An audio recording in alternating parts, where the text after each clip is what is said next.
from the world record holder, Kipyegon. And literally running past the pacer. I mean, Sagai is on a mission. I'm not sure the pacer's going to be able to keep pace. Well, she's going to have to try to chase Sagai now, and Kipyegon is getting right behind her. So that's something you don't see every day, but that also suggests that, you know, and this is a good rivalry here between Sagai and Kipyegon. And this is, you know, whether you're sending a message to the off-season or you just say, hey, I just want to beat this woman one time. Yeah. No, I mean, we talked about this, right? The stage has been set here at Athlos, and we talk about having celebrities, and it's a party. But for the women on the track, this is big business. They want to come out here, they want to run really well, and they want to leave something memorable for all the fans that showed up for them. And so that's what we're seeing. The pacer has actually come off the field here after 400 meters, unable to keep the pace. But you're phenomenal racing at this late in the season, and you see the two women up front have separated themselves from the field. Kipyegon has the mile world record, of course. Sagai is the second fastest ever. But how about it, this stat? Kipyegon has never lost to Sagai. She is 18-0, including 15-0 in 1500s.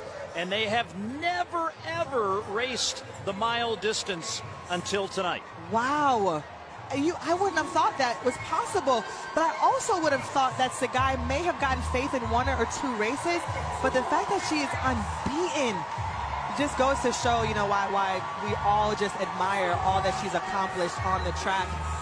They come around now for the first 800, Paul. And they're slightly past 800 meters, but at the half mile they worked their way through in about 2:07:51, so slightly slower than the prescribed pace, but they are under that all-comers record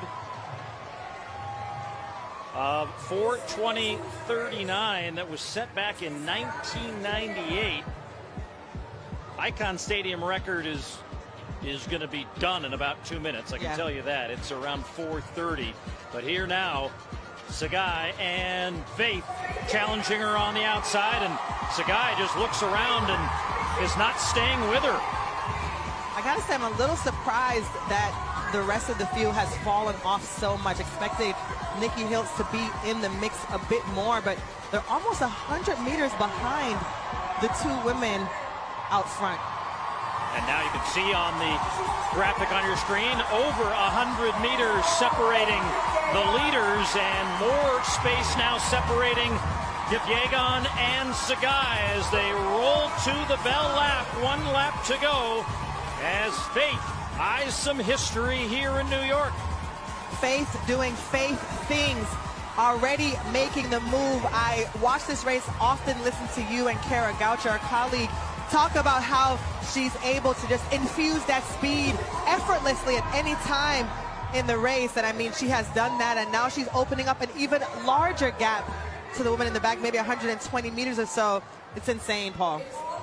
Well, 200 meters to run. Sagai, you can see it on her face. She's starting to lose traction and ground to the world record holder, who has put together another iconic season. And this icon is heading into the stadium named Icon. Fitting tribute here. Sagai doing everything she can to stay in close contact. But this crown is going to the greatest of all time. Faith Kipyegon wins the mile in the fastest mile ever run on U.S. soil. And now the race behind. Nikki Hiltz trying to hold on for third. And it's Hiltz, Hailu, and Ajore. Big smile for Hiltz. Get a nice payday. And, you know, the thing we always appreciate about Faith as well is just how the rest of the field is immediate to show how much they believe in her, respect and her. Appreciate her. What she has done for this event is undeniable. And I think all athletes can appreciate Faith Kipyegon in your event. You just can't deny that. And so you see so much love, and she pours it right back into them. Whenever she's finished competing, she always turns around and hugs every single athlete that has competed against her. And so it's just really great. I also wanted to just mention and just acknowledge that level of consistent greatness that you mentioned, to be able to go up against one of the other best women to ever do it and to be undefeated.